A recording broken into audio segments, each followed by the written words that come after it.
In this video, we talk about the 5 things that are deal breakers when you move to Orlando. Let's get started.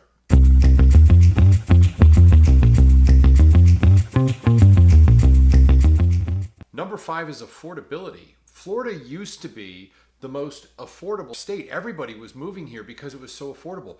And right now, Florida's getting as expensive as California is. Remember, we talked about this. Yeah, it's absolutely crazy how much the prices have gone up over the last, 5-10 years? Yeah, and well, now couple that, it's weird because you think, oh my God, Florida's as expensive as California. The California income is around $110,000. That's their average. Ours is around $55,000, and our average sale price is $500,000, and theirs is $1 million. So the affordability index, It's the same. it's about the same. However, there are still a lot of homes available in the 300, 350. They're a little bit further out of the Orlando area where you get a little bit further to like Kissimmee. Well, Kissimmee's getting expensive Yeah, too. it's really growing too. Yeah. Right? Get into Davenport and up into There's Sanford. nothing cheap in Orlando anymore. Except for me. It's not. There's nothing cheap here anymore. You know, people always say that. I want a good deal. I'm like, then you should have moved to Orlando, or Florida in 78. The better deals then. But right now, you're just not going to have it. You will get a good house. You have a fantastic lifestyle. But forget about just getting a great deal. Well, and the living in Florida is what makes this so desirable. We'll cover that in another video. Right now, consider affordability. It is a challenge in moving to Florida. However, because so many people are moving to this area, we are still seeing our prices go up, which is great for anybody buying a home. You end up with equity shortly down the road. So it's not so much a deal breaker where you can't move. You just got to be smart about how you go about doing it. Go ahead. Number 4, traffic and tolls. Did you know that Florida has the most toll roads in the entire country? Really? Yes, you knew that. It's crazy. You can't drive anywhere without having the E-Pass or the Sun Pass in your car. You didn't know that? No. All right, well, now you know that. I teach It's you not that. It's really not that bad. But anyway, there's a lot of traffic toll rules here, but it does get you from point A to point B a heck of a lot quicker. And I don't know if you noticed, George, but they have now on I-4, they added those express lanes. Those are awesome. Yeah, an additional toll. But that one's like 50 cents and I can go past the entire through downtown Orlando area. Here's the thing. If you're dealing with the traffic in Florida, we definitely have some. This is nowhere near as bad as some of the places like, Tampa Bay and Fort Lauderdale, Miami. Oh my gosh, Miami is NASCAR driving at a much faster pace. I learned how to drive in Miami, and I'm a darn good driver. Safe driver is written on my license because I was raised in Miami. We have a train that goes from Orlando to Miami very soon. It's coming out this year. Take that, don't drive. It's a 4.5-hour drive through all sorts of white knuckle crazy grip. You will find Florida and Orlando particularly to be not that brutal on traffic. In our toll roads, which are our interstates, are extremely easy getting around. No place is more than 20 minutes away. No, just get a Sun Pass and just have it auto renew. Whenever your balance gets to $10. But do plan on the fact that it is going to cost you an extra $1 or $2 in your daily commute, depending on where you're living, and we can help you out with that as we go forward. So if you like this and you want more content like this, hit the subscribe button. Doesn't cost you anything. Hit the like button and the notification. It doesn't cost you a toll. Doesn't cost you a toll. It's a great help to us, and it tells us that we're doing the right thing. We continue to provide this kind of content for you because our goal is to show you and teach you as much as we possibly can about the greater Orlando area. So thank you very much for that in advance, and let's get going. Number 3, homeowners associations. You can't throw a stick without hitting a homeowners association in Florida or especially in Orlando. And what that means is every year you're going to have to pay a fee. Subdivisions, you have to pay them quarterly. And they kind of are a governing body that just makes sure that you don't have an RV park next door or that your house isn't like a crazy color lime green. We've seen those. In most, when everybody thinks HOA, they're like, oh, well, somebody's going to tell me what to do. What they really do is they tell your neighbors not to do things that'll devalue your property. They tell you what to do. They tell you what to do. They really do. But equally so, they also maintain the pools if you have a pool in your community. Pool, yeah. Now, there's a ton of properties available in the Orlando area and the outskirts that has a fair amount of land and doesn't have HOAs. In fact, we're going to put a link down below of all the properties that are at least a half an acre without HOAs, so you can just kind of glance and see what's available. HOAs are something you're going to deal with in the Central Florida area, particularly in planned communities, and they do help, but they're also a hindrance. Yeah, and you can expect the HOA fees to really vary depending on what suburb you are in. Mm-hmm. Where we live, it's only $600 a year. However, we're not in a gated community, so if you're in those gated communities or in a golf course community, sometimes you can expect to pay. How much is it in Stony Brook? Stony Brook is like $1,500. Yeah, and so, some subdivisions about $2,000 a year. So you remember, watch out for that. In ours, we don't have a pool, we don't have a gate, we pay $600. There's 400 homes. We have a teeny weeny playground though. It's a playground et. It is. So they And are a transport. ripoff. Just be prepared for it. You can't get past it unless you're going for a place without it. That's a deal breaker for a lot of people. We respect that because it does show up on your monthly payments. So that's something we want to look at too. Again, but we do have a link to the areas where there are no HOAs, so check it out. Number 2 is the weather. It's definitely a deal breaker for some people because it gets so hot and humid here. I have to change my shirt probably 2 or 3 times every summer during the day in the summer. It's just that bad.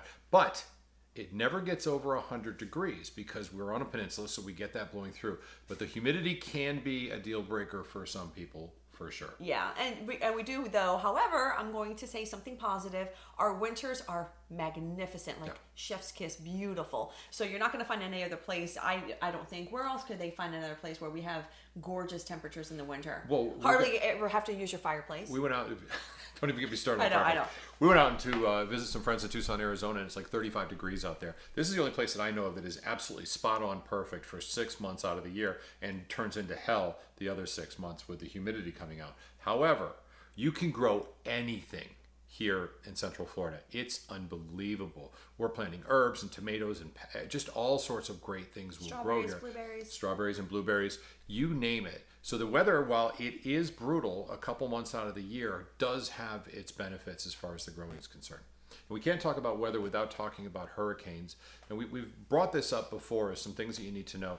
In Central Florida, we are a little less susceptible to hurricanes because we've got such great tree cover and because we're inland. A lot of the energy of the hurricane is expelled on the coast, as you'd expect, and that can get really, really tough. If you're looking on the coast, we want to make sure we're checking the roof, the property, the walls, everything, the windows. There's so much going into it. Hurricanes in Central Florida, though, not that bad. Not really that bad. They're always knocked down a category or 2 by the time they hit Orlando or Winter Garden or Windermere and stuff like that. So it's something to look out for, and as long as you have your homeowner's insurance, you'll be fine. Well, and I'm going to show you a picture right now of how you should properly tie up your grill in a hurricane. That's what you're looking at. That's how I strapped my grill to the hurricane a couple years ago or to the house because I didn't want it blowing away. Yeah, I know. Probably not the smartest thing. Can I tell a little funny story about that? Absolutely. So I think it was like 4 or 5 years ago. There was a hurricane that was blowing through. I don't remember which one it was. But anyway, we had some pool floats in the pool. And I said to George, take the pool floats out of the pool because the winds are going to whip it up and it's going to go on somebody else. And he said, no, it's not. It's going to stay in the pool. Don't worry about it. I bet him. I always bet, and I collect on a bet, even from my husband. $1,000. Before. I always collect from my husband on a bet, from anyone really. So I wake up in the morning and I look outside the window, and what happened? The pool float was gone. Who won the money? Me. So please learn something, and you're gonna bring in all of your lawn furniture, your pool or throw it in your pool. Yeah, you're gonna get it out if there's a storm coming, but we can help you. We'll help you weather any storm. Throw your outdoor patio furniture in the pool. It never moves from there, but don't float anything on top. All right. There's one thing we forgot to mention with the weather, and it's allergies. A lot of people suffer from severe allergies from the oaks, a lot of pollen allergies here. So that's something that could be a deal breaker for folks. This is kind of nice though, because it's not the worst. I actually wrote down the worst places for allergies. It turns out don't even live in Connecticut because Hartford, Bridgeport, New Haven, horrible. Same with New York. Anything in New England, bad. Those are the worst in the country. Scranton, Pennsylvania, same thing. Number 1 in the country. We're bad, but when it rains, it washes everything away. And we get enough rain that comes through on a regular basis, as we covered with the weather, that it does rain on a regular basis, wipes it out. Yeah. But if you do have allergies, please double check on that before you decide to relocate here, because they do kick up sometimes, and they can get you right up here pretty aggressive. Number one. Now, there are certain things you shouldn't discuss. We shouldn't discuss religion. We shouldn't discuss money. Although we have to discuss money because we help you make sure your money's safe with proper homes. And we shouldn't discuss politics. But here we go doing just that. Number 1 is politics. Not a word. I know. No, not a word. I don't like talking about politics. So, Orlando proper is a blue part of the state. Everything around Orlando is red. Now, here's the thing. Florida is kind of a red state. It leans more Republican than it does Democrat. But we have some rules here. You can't bring cancel culture to Florida. If you want to bring cancel culture, move somewhere else. If you want to live California way of living, go to California. We're cool with that.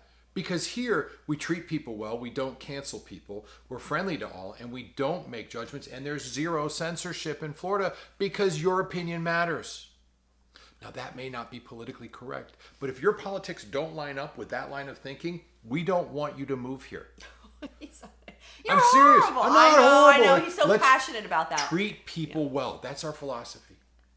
Now, it doesn't matter what color the state is. We were purple at one time. We were red at one time. We were blue at one time. We are all a group of people working together. And if you're going to come down here and join us, please make sure your politics don't get in the way of the awesomeness that's you, because we want to like you. We don't give a damn about your politics. Yes. Fair? That's your bow on the political topic. That's it. I'm going to put a bow on it. I'm not going to say any more. I could, but I'm not. I'm not going to say any more. Bottom line is, if you're moving to Florida, welcome. We'd love to have you here. But leave politics outside. Let's just come and be neighbors and get along, because that's what matters. So for the one other person watching, we're glad you're here. Call us directly. And for everybody else that's already hung up or gotten off of the call, don't bother subscribing. Don't do that. Don't bother hitting the notifications. And you can find our email and the additional information. You can reach out to us or get on our calendar as well if you want to have a conversation about what your plans are. Have an amazing day from George and Jackie. Bye for now.